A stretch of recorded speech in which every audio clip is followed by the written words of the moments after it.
Fatigue is one of the most common complaints you'll see in clinic, but it's also one of the easiest to get completely lost in. Because if you don't structure your thinking early, your differential just explodes. You'll be thinking anemia, thyroid, depression, sleep apnea, cancer, and so on. And suddenly you're ordering 10 labs and still not confident in your diagnosis. But experienced clinicians don't approach fatigue that way. They use a few key decision points to narrow everything quickly.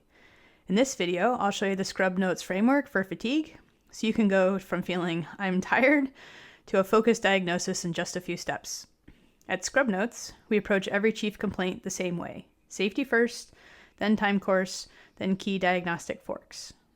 Fatigue is actually one of the best examples for why this framework works. And later in the video, I'll show you the single decision fork that eliminates half your differential instantly. When a patient says, I'm fatigued, that doesn't actually mean one thing, so the first step is to clarify what they mean.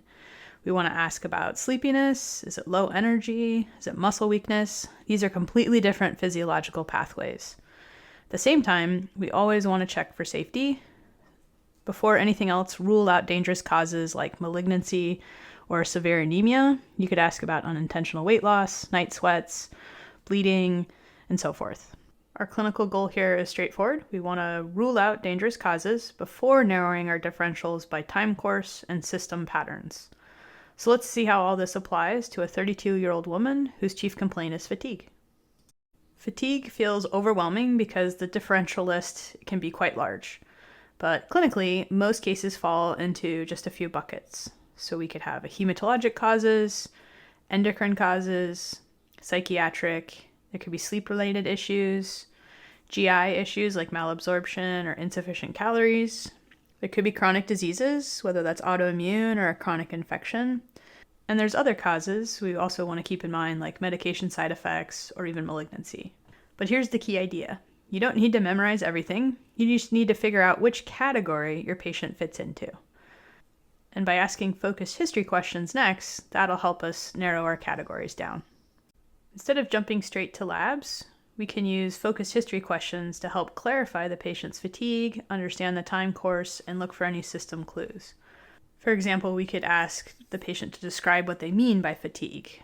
Do they feel sleepy during the day? Maybe that's more of a sleep-related issue. If there's low energy, I'm thinking more systemic fatigue. If it's muscle weakness, neuromuscular is more likely. Next, we could ask, how long has this been going on? Days to week, think more of an infectious or acute illness. If it's been weeks to months, think maybe more anemia or thyroid cause. And if it's been many months, we could think more of chronic diseases or even psych causes. Next, we want to ask about any triggers or patterns they may have observed. So if they were recently sick, this might be post-viral. If it's exertional fatigue, anemia or cardiac causes are likely. If they're feeling unrefreshed with sleep, I'd be worried about a sleep disorder. If there's any associated symptoms they're experiencing, like fevers or chills, that's pointing towards infection, unintentional weight loss, more likely malignancy, and any cold or heat intolerance, thyroid's likely to be the culprit. If there's any bleeding or risk factors, we'd want to check for those to help us understand if there's potential iron deficiency, different types of anemia, or any kind of nutritional deficiency. And then also be sure to ask about any more red flag or concerning symptoms like syncope, severe dyspnea, or focal neural deficits, because these could indicate cardiac, pulmonary, or neurologic causes. Here's an algorithm I use to approach fatigue. It's based on pattern recognition using the time course and system patterns. So if any of the red flags that we've discussed are present, probably going to refer them to the ED for further eval. But if not, we can look at the time course and help us understand if it's acute or chronic. For acute fatigue lasting less than 4 weeks, I'd suspect some sort of an infection. So I'd want to ask about a URI or any kind of viral causes like mono. And then if the fatigue has lasted for more than 4 weeks, we're in the chronic category. So if there's pallor present, that's more indicative of anemia. If there's hot-cold intolerance, I'm going to be thinking about thyroid. If there's mood, I'm going to think of psych as potential causes, like depression or anxiety. And then if there's a known diagnosis for that patient, then you're going to be treating that chronic disease, whether it's chronic kidney disease, cancer, etc. And don't forget to always get thorough menstrual history in AFAB patients. So now if we pull all of our focus history questions and apply our algorithm to our case, let's see how we might present it. A 32-year-old female presents with 3 months of progressive fatigue. She reports difficulty getting through her workday and feels unrefreshed after sleep. She denies fever, weight loss, night sweats, or focal pain. She does note heavier menstrual cycles over the past year. She has no recent travel or infections and no chronic conditions. Okay, so if we apply what we've learned from focus history questions and our algorithm, we can update our initial DDX list. So I'm thinking my working diagnosis at this point is leaning towards iron deficiency anemia, maybe B12 deficiency, but I also want to keep malabsorption or insufficient calories on my top differentials. In an OSCE exam, your goal is not necessarily to make the correct diagnosis, it's to support your working diagnosis and rule out dangerous causes. Your exam should be targeted based on focus history taking. Don't forget to do vitals and make general observations. And a key point here is that anemia is not the diagnosis. We need to determine the cause, so whether that's iron deficiency, B12, etc. Okay, so let's take a look at our physical exam table here for some of our top differentials. So if we did suspect anemia, we'd want to check for pallor, fatigue, and dyspnea. So vitals, heart and lung exam, and conjunctival pallor will help us with that. So for our patient, let's assume that there was some conjunctival pallor and some abnormal heart rate. Okay, if we move on to a thyroid cause or endocrine, that might be indicated to check her thyroid, DTRs, and skin for dry or warmth if we had any symptoms of hot-cold intolerance or weight changes. For our patient, let's assume that she's within normal limits here. Psychiatric causes would be indicated by low mood, sleep disturbance, anhedonia. So we could use general observations to assess their affect, eye contact, speech, and engagement. For our patient, let's assume that everything's normal affect and within normal limits here. If there was chronic disease at play, we'd probably have some known conditions and fatigue would be progressive. But again, you could use vitals, generals, you could check for edema. You definitely want to do a heart and lung exam and then let that chronic illness guide your next set of exams. For our patient, we'd say probably no edema, vitals, heart and lung are within normal limits, maybe slightly elevated heart rate.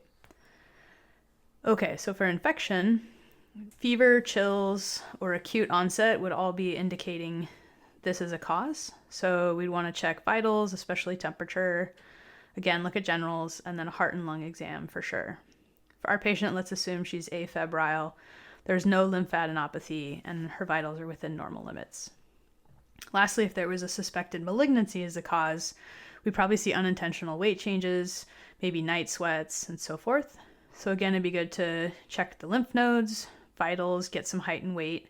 For our patient today, let's assume there's no lymphadenopathy, no unexpected weight loss, and so malignancy causes are probably lower on our list now.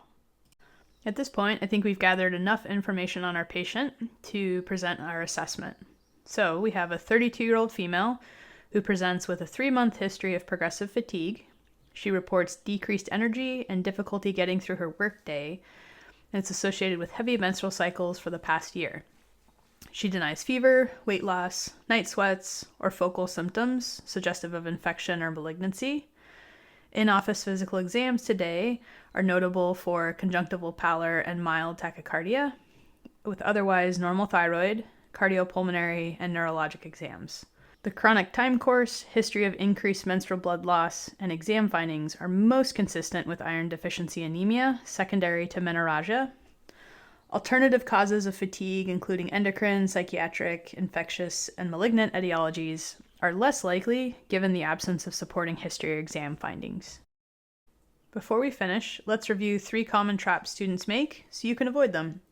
Number 1 is not clarifying what fatigue means.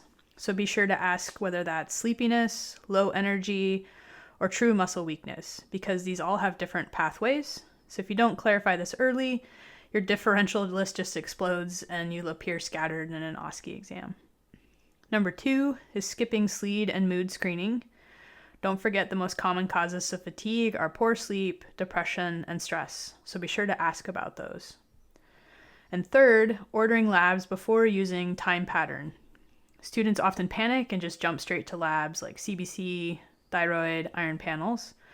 But if you haven't asked about whether it's acute or chronic, progressive, any triggers, or associated bleeding, you're not going to be able to narrow down your diagnoses very quickly. So remember, acute is more likely infection, stress, or blood loss. Chronic is more likely anemia, thyroid, depression, or chronic disease.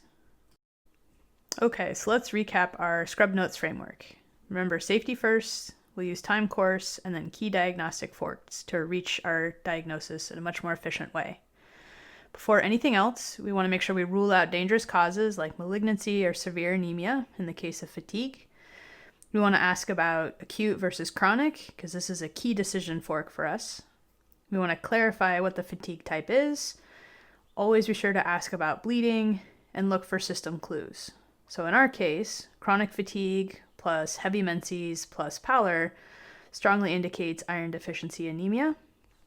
If you want to get faster at clinical reasoning, not just for fatigue, but any chief complaint, I break down the exact same framework across the entire ScrubNotes Chief Complaint Series. So if this clicked for you, check out the rest of the videos.